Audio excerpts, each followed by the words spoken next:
오늘은 메시아를 기다린 사람들 시리즈로 해서 첫 번째 기도로 메시아를 지킨 안나라는 제목으로 하나님의 말씀을 나누려고 합니다.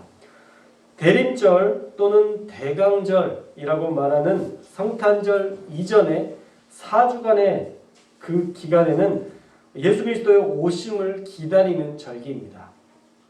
영어로는 어드벤트라고 하는데 무엇을 향하여 접근하다라는 뜻의 라틴어 아드벤투스에서 유래된 말이에요. 그래서 대강절은요, 오실 주님을 간절히 기다리며 주님께 더 가까이 나아가는 절기를 일컫는 것입니다. 우리 성결교단에서는 대림절로 통칭합니다. 그래서 대림절이 지닌 의미를 살펴보면요, 예수님께서 육신을 입으시고 이 땅에 오신 것을 밝히 전하는 기간이다 라고 얘기하고 있어요. 예수님께서 이 땅에 오신 것, 우리를 위해서 오신 그 모든 것들을 많은 사람들에게 알리는 시간이라는 거예요. 그냥 우리만 알고 끝나는 게 아니라 많은 사람들에게 예수님께서 오셨다, 성탄절의 그 기쁨을 전해야 되는 것입니다.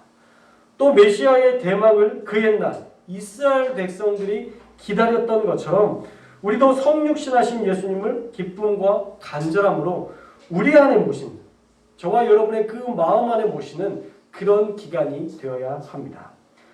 또 오실 예수님을 온전하게 맞기 위해서 우리가 어떻게 해야 되느냐? 참회와 순종을 통해서 자신을 돌아보는 기간을 가져야 되는 거예요.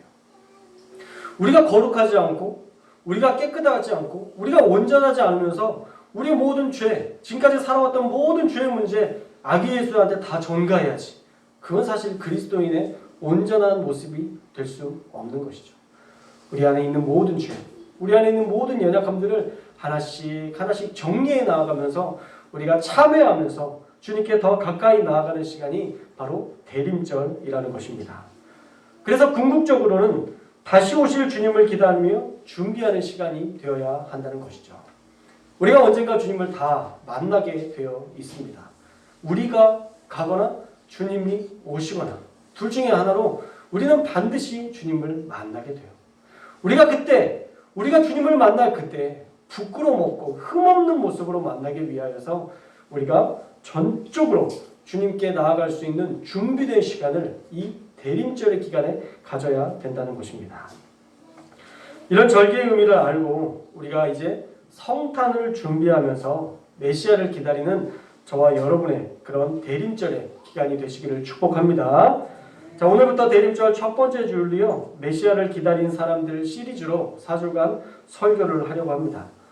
작년에도 몇 주간 그렇게 설교했었는데 이번에는 조금 더 심화해서 우리가 말씀을 살펴보고 또 성경에 나와 있는 그들의 믿음을 우리 신앙에 적용하는 저와 여러분들 되시기를 주님의 이름으로 축원합니다. 자, 오늘 말씀에 보면요, 안나라는 인물이 등장합니다. 36절에 아셀 지파 바누엘의 딸 안나라는 선지자가 있는데 라고 나오죠. 우리 다 같이 36절의 말씀을 함께 읽겠습니다. 36절 말씀 시작.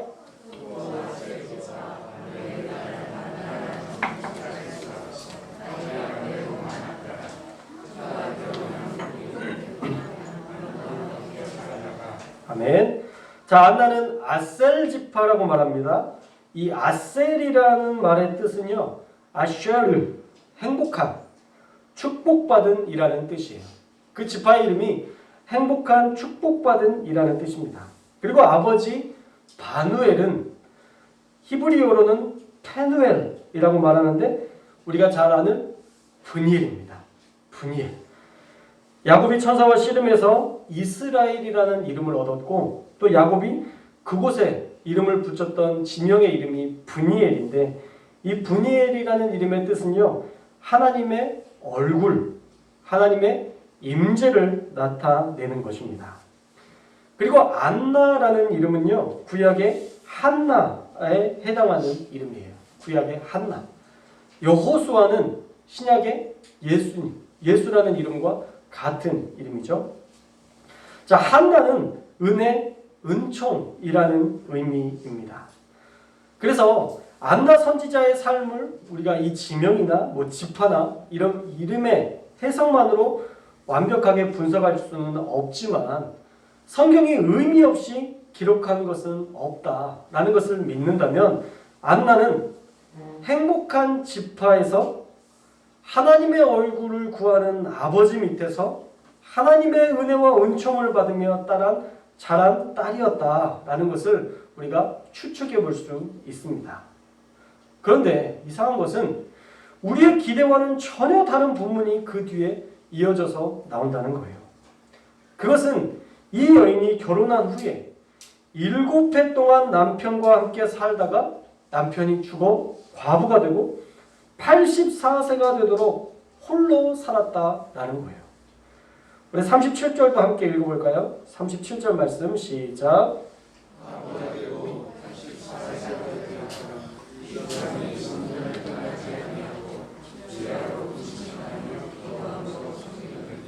아멘. 자, 개역개정 성경은요, 과부가 되었고 현재는 84세다라고 정리하고 있습니다. 그런데 옛날 성경 버전 개역 한글에서는 과부가 된 지 84년이라고 기록하고 있어요. 만약 그렇다면 14살에 결혼해서 7년 살고 84년 동안 과부였다고 하면 이 여인의 나이가 105세나 되는 겁니다. 이 번역 하나가 거의 21년의 차이를 만드는 거죠. 그러나 원문은 그가 84세다라고 분명하게 말씀하고 있기 때문에 우리는 이 개역개정 버전의 내용을 따르면 될 것입니다. 그런데 사실 나이는 그렇게 중요하지 않아요. 지금 성경에서 이 누가가 안나를 주목하는 것은 나이 때문이 아니라 그의 순전한 신앙 때문이었습니다. 결혼 생활은 7년밖에 보내지 못했지만 과부로 산 그 오랜 기간 동안 이 여인이 얼마나 순전하게 하나님을 섬기며 살았는지를 성경은 증언하고 있기 때문이에요. 안나는요, 그의 이름대로 그의 삶을 은혜로 여겼습니다. 그의 많은 어려운 삶의 모든 현장들을 하나님의 은총으로 받았습니다. 아셀, 축복된 지파에서 브니엘, 하나님을 만났고 한나, 은혜를 입고 살았음을 잊지 않았다라는 거예요. 그래서 인간적인 눈으로 보면 안나는 박복한 인생 같은데 84세까지 과부로 홀로 지낸 여인으로 볼 수 있지만 안나는 자신의 삶의 형태, 남들이 보는 자신의 삶의 모습을 중요하게 생각하지 않았고 하나님이 나에게 말씀하시는 그 말씀으로 자신을 해석했다라는 거예요. 그래서 안나는 그의 삶의 문제의 인생이 휘둘리지 않았고 믿음 안에서 살았다라는 것입니다. 자, 안나가 어떻게 살았습니까? 37절에 보니까 이 사람이 성전을 떠나지 않았다라고 말씀합니다. 물론 안나도 분명히 고뇌의 시간을 거쳤을 거예요. 사실 고뇌하지 않는 신앙은 없거든요.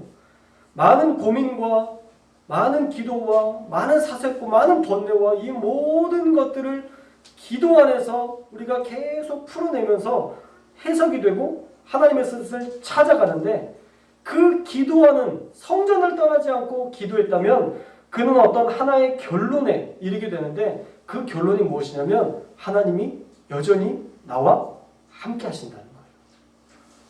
아무리 어렵고 아무리 힘든 시간이라 할지라도 하나님은 우리를 떠나시지 않는다는 거예요. 물론 그런 과정들이 있었을 겁니다. 안나의 삶 속에, 안나의 마음 속에 이런 번뇌가 있었을 거예요. 아셀? 축복은 무슨? 브니엘? 하나님의 얼굴이 나를 비추신다고? 안나? 이런 삶이 은혜야? 이런 삶이 은총이야? 하면서 자신의 신세를 한탄하는 그런 과정도 겪었을 것입니다. 그런데 인생을 투정하며 살아보니까 어때요? 행복했을까요? 아니요. 계속 불행했을 거예요. 모든 것을 부정해보면 결국 내가 부정해야 할 한 가지가 나타나는데 그것은 내 원망과 내 불평이 나를 행복하게 하지 않는다는 결론에 이르게 됩니다. 여러분의 인생의 모든 것들을 다 부정해 보십시오. 왜 나는 이런 집안에서 태어났지? 왜 나는 이런 남편과 아내를 만났지? 왜 나에게는 이런 자녀가 태어나게 된 거지. 우리의 인생의 모든 것들을 하나씩 하나씩 부정해보면요, 우리가 마지막에 결론에 이르는 것은 불행하다. 이게 우리의 결론이라는 거죠. 그래서 이런 고난의 시간을 우리가 지나고 보면 다시 붙잡고 살아야 할 한 가지가 분명해지는데, 그것이 무엇이냐면 바로 하나님과 동행하는 것. 그것만이 내 인생의 행복과 내 인생을 바꿀 수 있는 유일한 기름을 알게 해 주신다라는 것입니다. 내 삶에 하나님이 없으면 나는 아무것도 아니구나. 우리가 많은 고뇌를 거치다 보면, 우리가 기도하다 보면 이 한 가지 결론에 도달하게 된다라는 거예요.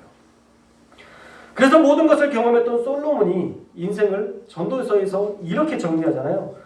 우리 전도서 12장 13절의 말씀 한번 읽어볼까요? 전도서 12장 13절 말씀 시작.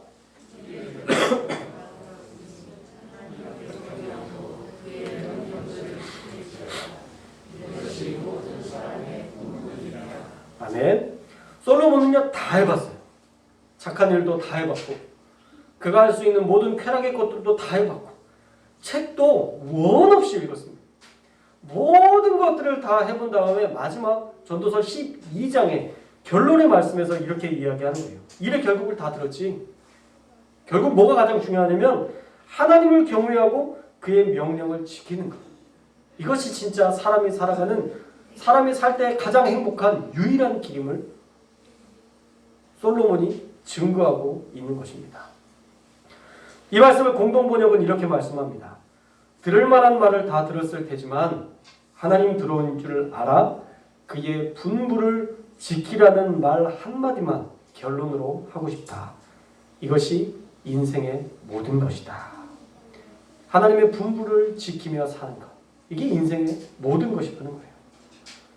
아마도 그 고통의 시간을 지나고 하나님을 만난 후에 하나님의 분부를 지키는 삶이 가장 큰 축복이고 행복임을 알고 더 이상은 자신의 삶을 부정하지 않고 이것도 하나님이 주신 귀한 삶으로 여기며 자신의 삶을 사랑하게 되었다라는 거예요. 어떻게요? 성전을 지켰기 때문에. 우리가 결코 성전을 떠나서는 우리의 마음을 지킬 수도 없고 우리의 행복을 지킬 수도 없습니다. 그리고 성전을 지키며 기도하는데 그의 인생에 또 다른 엄청난 사건 하나를 경험하는데요. 그것이 무엇이냐면 바로 메시아가 이 땅에 오신다는 이 비밀을 듣게 됩니다. 우리가 36절 말씀에 안나의 프로필에 안나의 하는 일이 뭐라고 적어져 있죠? 선지자였다라고 말씀하고 있죠. 그 여인이 자신의 삶에 대한 해석이 끝나니까 이제 하나님이 놀라운 사명을 하나 주셨는데 그것은 바로 메시아가 이 땅에 오신다는 것을 알려주셨고 그를 위해서 기도하라는 사명을 주셨다는 거예요. 그가 하나님의 음성을 들은 거죠. 성전을 떠나지 말아라. 성전을 떠나지 말고 기도해라. 그 하나님의 음성을 듣고 그 여인은 성전을 떠나지 않았습니다. 그녀의 인생에는 하나님을 떠날 수백 가지의 이유가 있었지만 하나님을 만난 후에는 하나님의 꿈을 들은 후에는 떠나지 않을 그 한 가지 이유가 그의 인생의 목적이 되어 버렸습니다. 그것은 무엇이냐? 이 땅에 곧 메시아가 오실 것이라는 이 엄청난 약속의 말씀이었고 메시아의 오심을 위해 너는 성전을 지키며 주야로 금식하며 기도해라 라는 명령이었습니다. 안나는요 그 고통의 시간을 믿음으로 승화시킨 후에 하나님의 꿈, 이 땅에 메시아를 보내줄 테니 네가 성전을 지키고 금식하고 기도하라는 명령에 온전히 순종했다라는 것입니다. 그런데 시간이 얼마나 길어요. 14살에 결혼해서 만약 안나가 14살에 결혼해서 7년 이후에 과부가 돼서 84세까지 살았다고 하면요 21살에 과부가 된 거예요. 그리고 84세까지라고 하면 사실 63년 동안 그 방황하는 기간이 몇 년인지는 모르겠지만 60여 년의 기간 동안 성전을 지키며 금식하며 기도했다라는 것을 우리가 추측해 볼 수 있는 것이죠. 사실 그때와 시기는 알려주지 않았기 때문에 시간이 지날수록 기도를 하면 할수록 우리가 언제까지 메시아를 기다려야 하는가? 내가 언제까지 이 성전을 지키고 금식하고 기도해야 하는가? 라는 그런 막연한 생각이 들었을 수도 있습니다. 그러나 안나는 지금 자기에게 주신 사명은 메시아가 반드시 이 땅에 오신다는 것을 전하고 그 메시아를 위해서 기도하라는 이 사명, 이 꿈을 하나님이 주셨기 때문에 그것이 그 여인에게 주신 사명임을 알아서 안나는 메시아를 위해서 늘 기도하며 기다린 사람이 되었다라는 거예요. 우리가 작년에는 우리가 읽은 본문 조금 앞선 누가복음 2장 25절에서 35절까지의 말씀에서 예루살렘에서 시므온이라는 사람이 메시아를 기다렸던 그런 내용을 살펴봤었습니다. 이 시므온에게 하나님이 그렇게 말씀하셨죠. 그리스도를 보기 전에는 네가 죽지 않을 것이다. 그런 성령의 메시지를 받고 메시아를 기다리다가 그가 성령의 감동으로, 성령께서 주시는 감동으로 성전에 들어갔을 때 이런 단어가 등장해요. 마침 부모가 데려온 그 아기 예수를 만났던 사건을 우리가 말씀으로 나눴었습니다. 그리고 아기 예수님을 만난 시므온이 하나님을 찬송하죠. 그 뒤에 지금 바로 안나가 등장하는 거예요. 시므온이 그 아기 예수를 만나고 메시아가 이 땅에서 어떤 일을 할 것인지를 사람들에게 예언했습니다. 그 뒤에 이제 안나가 만나서 이 메시아가 우리에게 어떤 분인지를 설명하고 있는 거예요. 우리 38절 말씀도 함께 읽겠습니다. 38절 말씀 시작.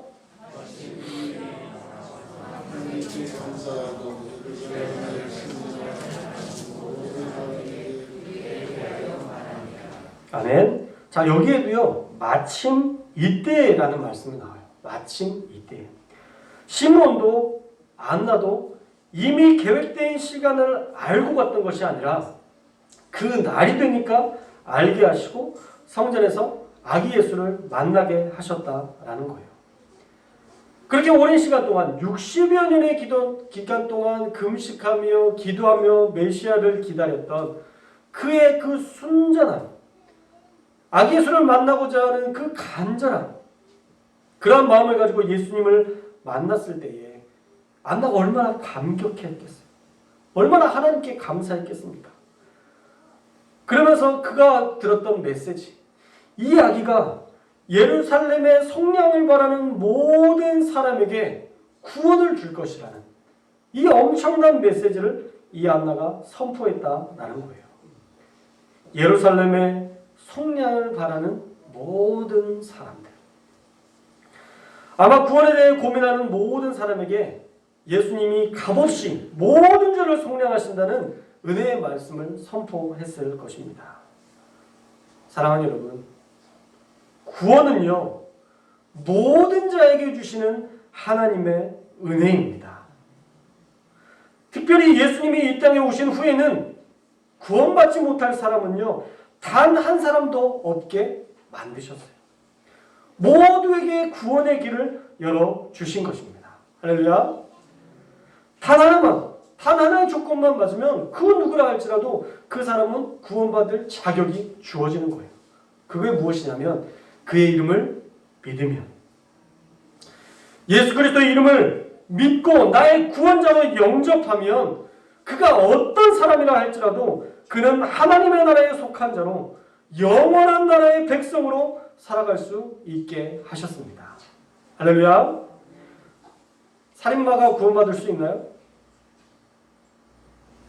여러분 어떠세요? 살인마가 구원받을 수 있을까요? 가늠한 여인은 구원받을 수 있나요? 강도는 어떤가요? 강도? 혹시 동성애자는 구원받을 수 있을까요? 그가 만약 하나님의 나라를 사모하며 살아간다면 우리의 머릿속에서는 구원받을 자와 구원받지 못한 자를 우리가 판단하겠지만 하나님은 우리를 위해서 죽으셨던 예수 그리스도 때문에 그 어떠한 사람이라도 구원받을 수 있는 겁니다. 살인자라 해도, 간음한 여인이라고 해도, 도둑질을 하는 강도라 해도, 어쩌면 동성애자라 해도 그가 만약 예수 그리스도를 마음에 영접하고 믿는다면 그에게는 구원받을 자격이 주어진다라는 거예요.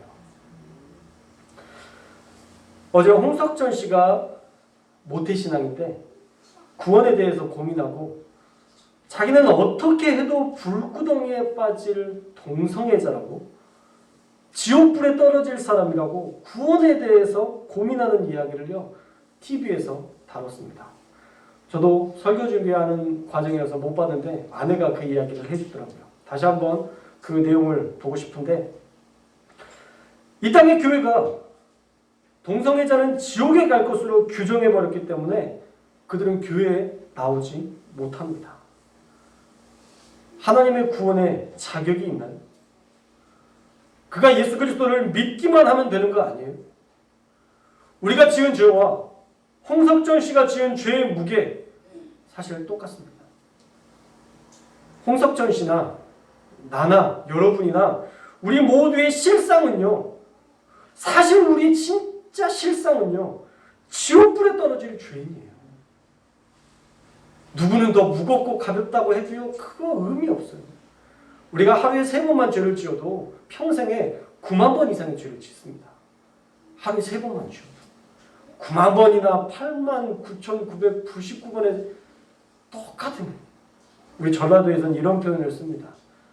좀 거친 표현일 수도 있는데요, 맞박이나 이맞박이나 똑같다는 말을 씁니다. 그게 그거예요. 덜 지은 죄인이나 똑같은 죄인이라는 거예요. 그런데 모든 죄인에게 똑같은 하나님의 은혜가 임했는데 그것이 무엇이냐면 예수님의 보혈의 피로 우리가 깨끗해진 거예요. 그 누구라 할지라도 예수 그리스도의 그 피를 의지하면 우리는 깨끗해지고 구원받을 수 있는 놀라운 구원의 길이 펼쳐진 겁니다. 물론 제가 말하는 동성애자와 동성애는 다릅니다. 동성애 자체를 인정한다는 것은 아니에요. 그것이 공동체에 주는 폐해가 많기 때문에 우리는 동성애에 대해서는 극도로 주의해야 되지만, 그가 만약 회개하고 돌아온다면 언제든지 팔 벌려 안아줄 넉넉함이 우리 교회 안에서 있어야 된다라는 거예요. 동성애자니까 너는 교회 들어오지 마. 너한테는 구원이 없어. 이렇게 우리가 그들의 구원을 제한해버리니까 그들이 교회를 떠날 수밖에 없었다라는 것이죠. 동성애라는 죄를 우리가 미워하지만 동성애자들은 우리가 품어주어야, 그래야 그 사람들이 교회에 와서 말씀을 듣고 그 말씀 가운데 깨어지고 이 동성애가 죄라는 것을 알고 회개하고 돌아올 거 아니에요. 교회에 오지 않고 세상 속에서 어떻게 그가 회개해요? 교회에 오시 어떤 곳에서 그가 회개하고 예수 그리스도를 영접할 수 있겠어요? 그러니까 홍석천 씨가 교회에는 나오지 못하고 구원에 대해서 고민만 하다가 결국은 TV에 나와서 자신의 구원의 문제를 세상 사람들에게 고민했던 거예요. 다행히 감사하게도 오은영 씨가 기독교인이었기 때문에 말씀으로 해답을 주더라고요.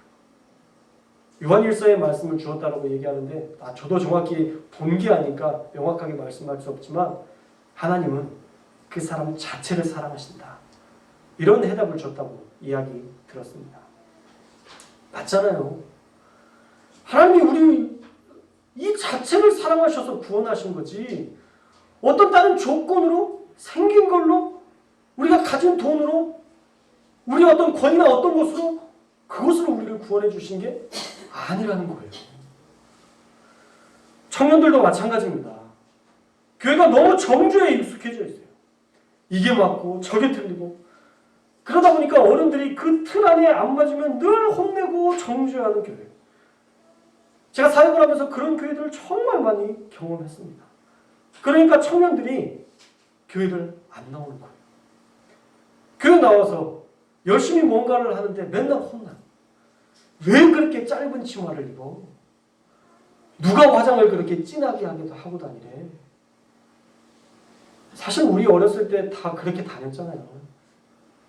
막 누군가를 정죄하고 막 그렇지만 여러분들도 화장 조금 이쁘게 하고 싶어서 더 진하게 했던 적 있잖아요. 립스틱 짙게 바르고. 그렇게 오셨던 적 있잖아요. 왜 우리 때는 생각을 안 하고 젊은 사람들을 정죄하는 거에서만 너무 교회가 익숙해지는지 모르겠어요. 왜 그거 작은 립스틱 하나 때문에 한 영혼의 구원이 어긋나게 되게 하는지 모르겠어요. 참 감사한 것은 우리 송도교회는 안 그래서 참 감사합니다. 할렐루야.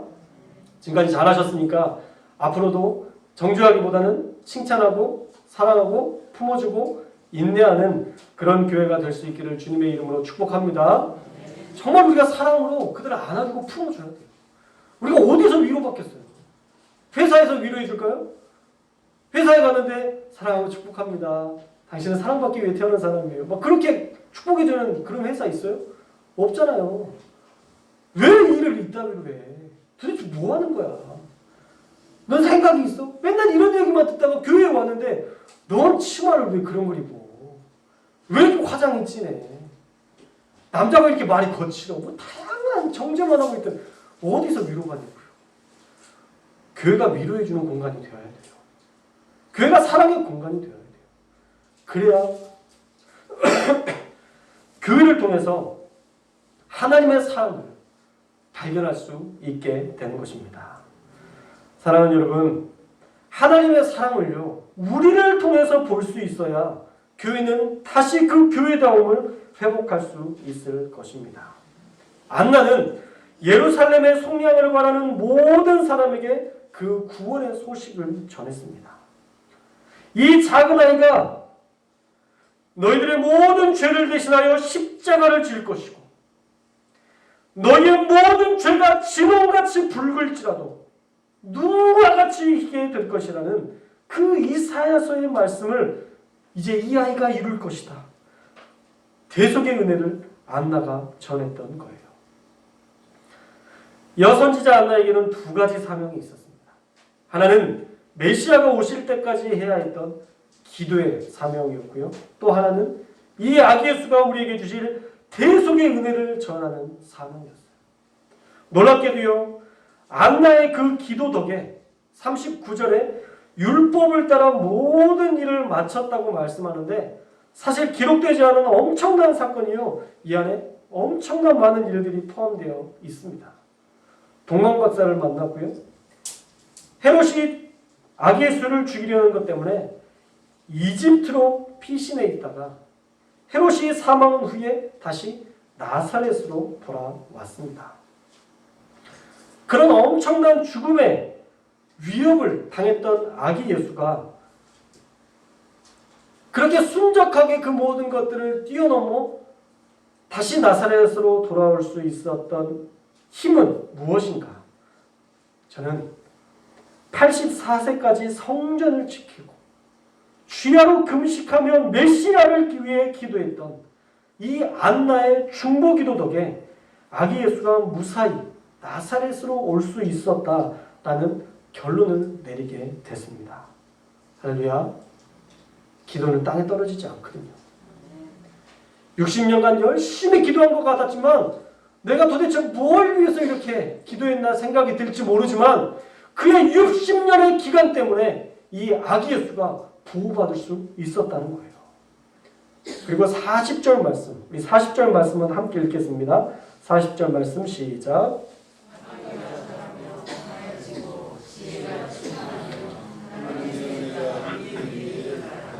아멘. 저는 이 말씀을 듣는데 전율이 느껴졌어요. 그 이유가 뭐냐면 하나님의 은혜라는 단어 때문에. 한나의 뜻이 뭐였어요? 은혜였죠. 은혜. 아기 예수가 자라고 강해지고 지혜가 충만해지고 하나님의 은혜가 그 위에 있었는데 이 모든 것들은 은혜라 불리던 안나의 기도덕이었다. 저는 이 말씀을 들으면서 이런 마음이 들었어요. 결혼한 지 7년 만에 과부가 되고 84세가 되기까지 성전을 지키며 주야로 금식하며 기도했던, 어쩌면 박복해 보이는 이 여인 때문에 아기 예수가 헤롯의 살인으로부터 보호받았고 아기가 자라고 강해지고 지혜가 충만해지고 하나님의 은혜가 그 위에 머무를 수 있었던 이 귀한 역사의 시작이 이 은혜라 불리던 안나로부터 비롯된 은혜였다. 그의 주목이도 덕이었다라는 생각이 들었습니다. 오늘 말씀의 제목이 뭔가요? 기도로 메시아를 지킨 안나입니다. 사랑하는 여러분, 여러분은 아기 예수님을 기다리며 어떤 준비를 하고 계십니까? 메시아를 기다리는 우리에게도 두 가지 사명을 주시는 것 같아요. 첫째는 기도의 사명입니다. 성전을 지키고 주야로 금식하며 기도하는 한 사람. 오늘도 하나님은 그 은혜로운 한 사람을 찾으십니다. 둘째로 예수님을 전하는 것입니다. 그분의 사랑에는 차별이 없습니다. 구원받지 못할 사람은 없다는 믿음으로 우리가 세상 가운데 복음을 전하여서 이 대림절에 예수님의 오심을 잘 준비하는 이 시대의 안나가 될 수 있기를 주님의 이름으로 축원합니다. 놀라운 것은요, 전도해야 되겠다고 생각을 하고 주변을 보니까 한 사람씩 보이기 시작해요. 그동안에는 불가능하다고 생각했던 그 일들이 이제 가능해지기 시작했습니다. 어떤 목사님이 저에게 연락이 와서는, 목사님 우리 청년 한 명 좀 맡아주실 수 있느냐, 그렇게 연락이 오기도 하고요. 또 제가 기도하고 그 사람을 보니까 그 사람에 대한 애틋한 마음이 있어요. 그분을 향한 그런, 영혼을 향한 그런 간절한 마음이 들어서 그 사람을 찾아가서 일부러 말 걸게 되고, 또 기회만 되면 하나님 그런 사인만 주시면 꼭 복음을 전해야 되겠다는 그런 열정을 가지고 한 사람을 바라보게 되니까 우리가 구원에 힘쓸 수 있게 된 것 같아요. 우리가 이 대림절에 예수 그리스도를 전하는 그런 시간을 꼭 가지셨으면 좋겠습니다. 오늘 말씀 꼭 기억하시고 기도의 사명, 복음을 전하는 사명 감당하는 저와 여러분들 다 되시기를 주님의 이름으로 축원합니다.